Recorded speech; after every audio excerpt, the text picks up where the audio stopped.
an old plan. There were no surface features, obviously. This had been an airport. It was a highly disturbed site, so we didn't really know what the potential was. So we and there had been some early investigations in the 1990s where an archaeologist put down some pits and didn't find very much. So what we did was we decided that we'd have a strategy where we put in some long trenches. Now, Tom had got the plan, and we had a reasonably good survey of this site plus some intervening plans, and he was able to marry them up and give us a bit of a prediction of where we thought the features were. Now, we targeted the superintendent's cottage because it had brick footings. We knew that from the historic record, so we thought that was the one that was most likely to survive. So the first thing we did was we put a series of trenches. You can see them here.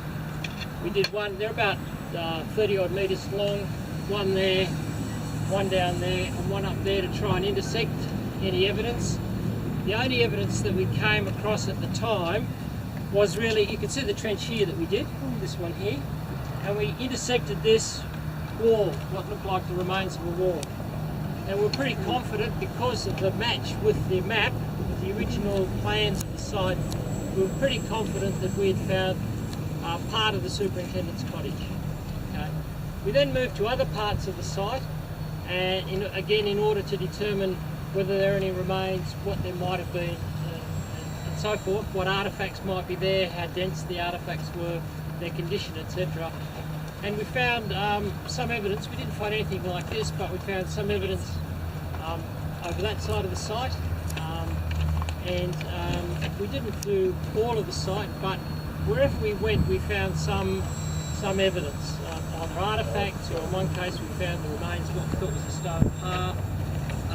Not far over there, we found some post holes. You can still see, because this is a horrible claggy clay, when they dug a post hole into it, and they left the post there, the post rotted, and it left a really nice circular hole. So we're able to line up those circular holes with plans of fences, old plans of fences. So we think that there's quite a lot of potential on the site to, if you did strip it right back, find out where old fence lines were as well as the remains of the building.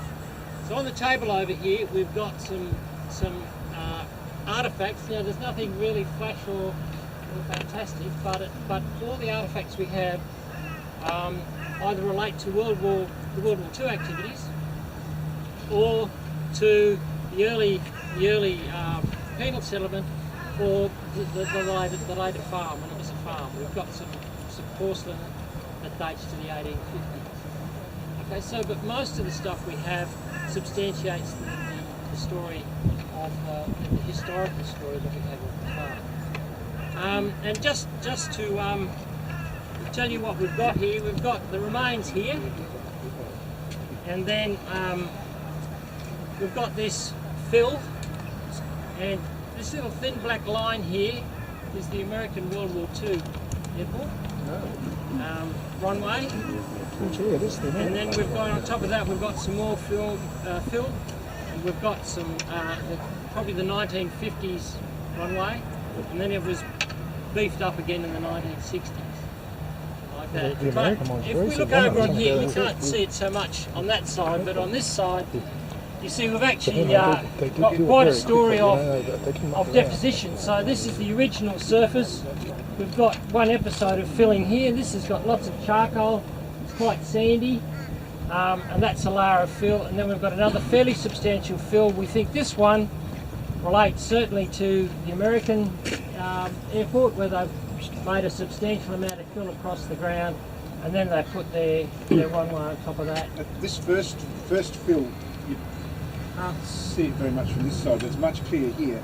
It's probably soon after it closed down, and probably that's when farming happened. So you can see little bits of charcoal that are unique in that layer to nowhere else. So that was when it was a farm, and probably if you analyse that soil, you'd find remnants of farming.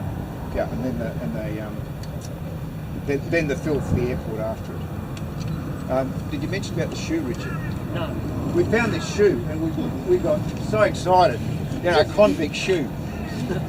No, it was someone got there, and it's really interesting seeing this mud because clearly when they were building the World War II runway, someone probably got their shoes stuck in the mud and they got left there. It was actually, we got 2 or 3 of them, didn't we? No. Oh yes, we left most of them behind. But we got but we got one. Yeah. one shoe. Can I ask, were the bricks locally made or were they imported from England? No, it almost certainly would have been locally made. Yeah. And when you look at this wall, you'll see that I don't think there's a full brick in there. It's all fragments of brick. But this is foundations. So foundations. It would have been highly friable. So it comes away in your hand. It's quite delicate. But they just would have, either made them here or just back in Brisbane. Could have been even on site. I mean, you wouldn't be taking them very far.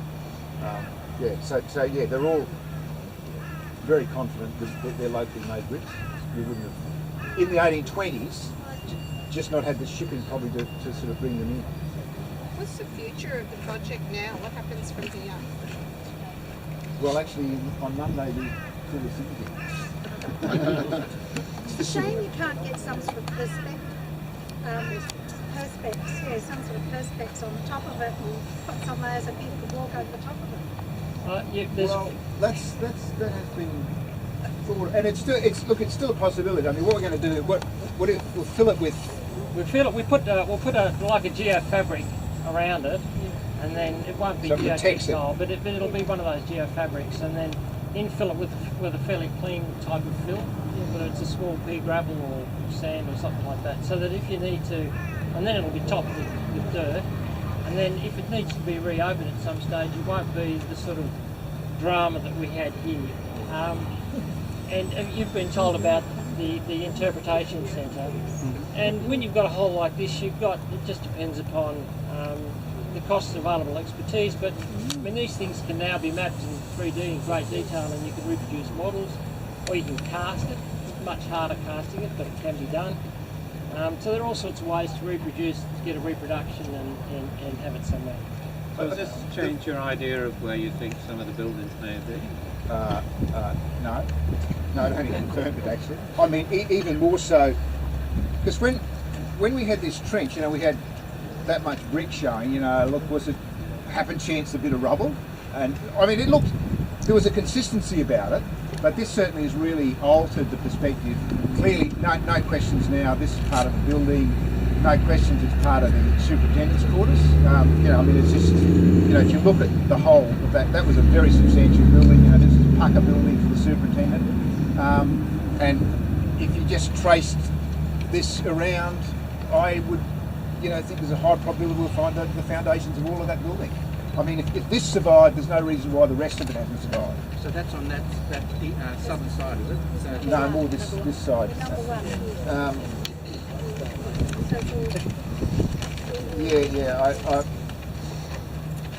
So are you going to put any stones or anything on the top to actually show once you've drafted? Is there going to be anything so that we could tell where this is? They'd like to do that, but the problem is actually, it's a park, isn't it? This is a Brisbane City Council park.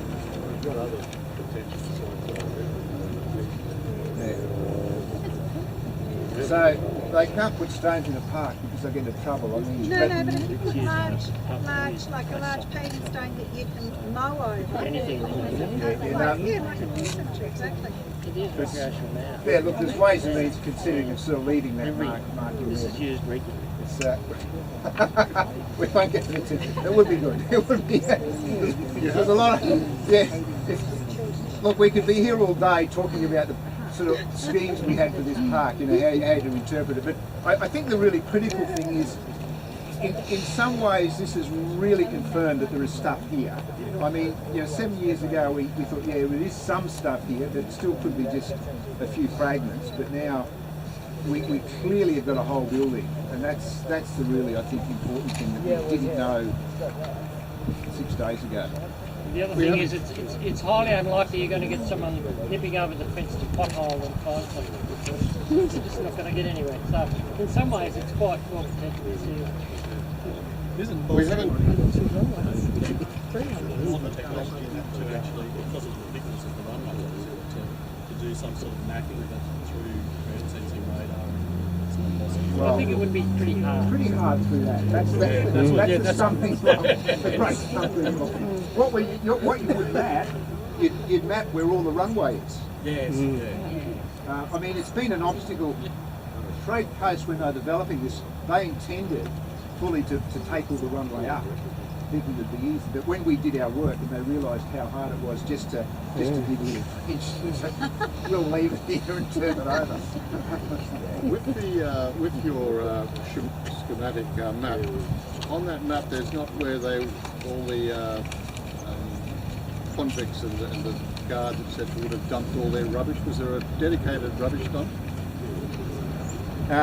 No, that they never mapped that, but there would have been, and